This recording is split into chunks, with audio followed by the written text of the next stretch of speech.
Section 405 criminal breach of trust. अब देखिए आपको वर्डोलॉजी से भी पता चल जाएगा, यहाँ पे ट्रस्ट लिखा हुआ है। ट्रस्ट मतलब जानते ही हैं, भरोसा होता है, विश्वास होता है। और आप लोग ब्रीच का मतलब भी जानते हैं, तोड़ना होता है, और वो क्रिमिनली इंटेंशन के साथ। अगर कोई भरोसे को तोड़ता है तो अब ये सिचुएशन दिमाग में रखिएगा और सेक्शन याद रखिएगा 405। ओके, अब ये पढ़ते हैं, सुनिएगा ध्यान से। Whoever being in any manner entrusted with property or with any dominion over property dishonestly misappropriate or convert to his own use that property, or dishonestly uses or disposes of that property in violation of any direction of law prescribing the mode in which such trust is to be discharged, or to any legal contract, express or implied, which he has made touching the discharge of such trust, or willfully suffers any other person so to do, commits criminal breach of trust। ये लिखा हुआ है आपके bare act में। बहुत थोड़ा सा language इसका बड़ा है, हम थोड़ा सा इजी लैंग्वेज को समझा देते हैं। जो आपके इलस्ट्रेशन में लिखा हुआ है सुन लीजिए। मान लीजिए हम लोग क्या करते हैं, कोई एक आदमी है जो विल बनाया। हर आदमी जो है, बहुत लोग पैसे वाले लोग सब हैं, मरने से पहले एक विल बना लेते हैं, वसीयत जिसको बोलते हैं। A being executor to the will of a disease person. एक आदमी था, वो मर रहा था, एक वकील है ए नाम के एक एडवोकेट को बुलाया और कहा कि मेरा ऐसा ऐसा विल बना दो। तो ए जो है उसको एग्जीक्यूट करना चाहिए, जैसा विल में लिखा हुआ है उसी हिसाब से एग्जीक्यूट करना चाहिए ना। और हम लोग विल जब भी बनाते हैं किसी भरोसे के आदमी को बुला के उसके सामने विल बनाते हैं। जिस एडवोकेट पर या जिस आदमी पे हमको भरोसा होता है उसी के सामने विल बनाते हैं कि भाई जब हम, अभी तो किसी को कुछ बताना तुम मत, लेकिन जब हम मर जाएंगे तो इस विल को ऐसे ही एग्जीक्यूट कर देना। बड़े बेटे को 5 लाख रुपया देना, छोटे बेटे को 2 लाख देना, बेटी को 1 लाख देना, सब लिख देते हैं ना। वो वाला मकान उसको दे देना, ये वाला मकान इसको दे देना, ये ना करते हैं हम लोग। तो अब जो है ए इसमें वो विल को का एग्जीक्यूटर है, विल को एग्जीक्यूट करने वाला आदमी है। dishonestly disobey the law which directs him to divide the effects according to the will।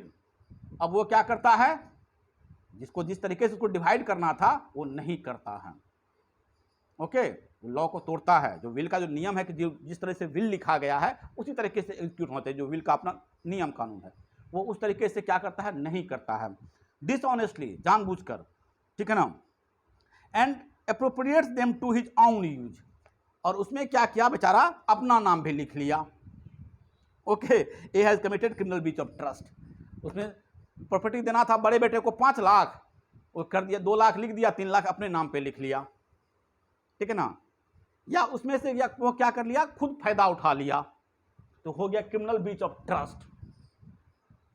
जहां भी ये ट्रस्ट वाला वर्ड रहेगा ना, जिससे भी हम लोग क्रिमिनल मिसएप्रोप्रिएशन ऑफ प्रॉपर्टी पढ़े हैं ना, तो वहां पे ट्रस्ट का रिलेशन रहे ना रहे, ठीक है ना। वो कोई भी आदमी अगर ऐसा कर रहा है, ठीक है ना, तो वहां पे मिसएप्रोप्रिएशन ऑफ प्रॉपर्टी होता है।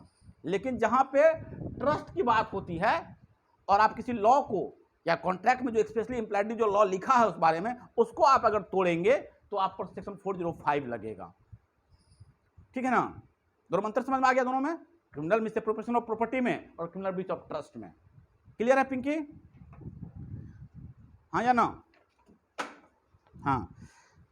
अब देखिए एक दूसरा एग्जांपल देते हैं, सुनिएगा, बड़ा अच्छा इलस्ट्रेशन है, यह भी सुन लीजिए। A is a warehouse keeper. Warehouse बोलते हैं जहां पे सामान सब रखा जाता है, लोग बहुत बड़ा गोदाम बनता है, उसमें लोग सामान सब रखता है। वो एक है, एक के पास बहुत बड़ा गोदाम है, वेयर हाउस कीपर है, उसी की देखरेख में वहां रहता है। Z going on a journey. Z को क्या हुआ, मन हुआ कि हम 2 महीने के लिए अमेरिका घूम के आए, 5 महीना के लिए अमेरिका घूम के आए, उसको जर्नी पे निकलना था, कहीं यात्रा पे। इंटरेस्टेड हिज फर्नीचर टू ए। अपने घर का फर्नीचर क्या किया, जेड को, किसको दिया, ए को दिया, और कहा कि तुम इसको अपने वेयर हाउस में रख दो, सुरक्षित रख दो। कहे तो घर में रहेगा तो चूहा वूहा लग जाएगा, ठीक है ना, तो उसको दे दिया रखने के लिए। अंडर ए कॉन्ट्रैक्ट, और कॉन्ट्रैक्ट किया एक, ठीक है ना। क्या कॉन्ट्रैक्ट किया कि तुम इसको अपने पास रख दो, हम जब आएंगे लौट के, that it shall be return on payment of a stipulated sum of warehouse room. कि जब हम लौट कर आएंगे तो तुम्हारा जितना किराया बनेगा, अभी तो हमको नहीं पता है कि हम 2 महीने के लिए जा रहे हैं कि 4 महीने के लिए जा रहे हैं कि 6 महीने के लिए जा रहे हैं, हम जर्नी पे निकल रहे हैं, हो सकता है 2 महीना भी लग जाए, 4 महीना भी लग जाए। तो हम जब लौट कर आएंगे, ठीक है ना, तुम्हारा जितना वेयर हाउस का किराया होगा, रेंट होगा, हम तुमको चुका देंगे, पेमेंट कर देंगे, और तुमको जो फर्नीचर दिए तुमसे वापस ले लेंगे। ओके, ये कॉन्ट्रैक्ट हो गया। तो कॉन्ट्रैक्ट का रूल तो कॉन्ट्रैक्ट के हिसाब से चलता है ना, वो तो कॉन्ट्रैक्ट आप ब्रीच कर नहीं सकते हैं। अब यहां पे वही है, ए डिसऑनेस्टली सेल द गुड्स। 1 महीने बाद 2 महीने बाद क्या किया, डिसऑनेस्टली, ये भी याद रखिएगा, इस वर्डोलॉजी। तो ए क्या करता है, उसका फर्नीचर बेच लेता है। तो A has committed criminal breach of trust. A ने क्या किया, क्रिमिनल ब्रीच ऑफ ट्रस्ट किया, क्योंकि कॉन्ट्रैक्ट के रूल को उसने तोड़ा।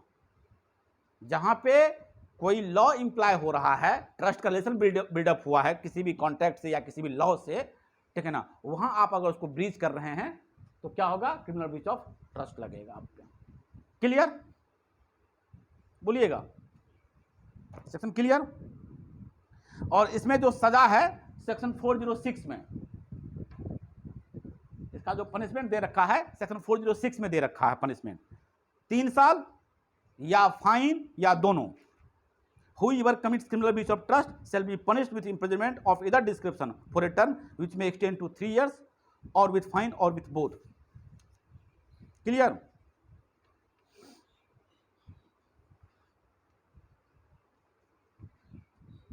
बोलिएगा, क्लियर।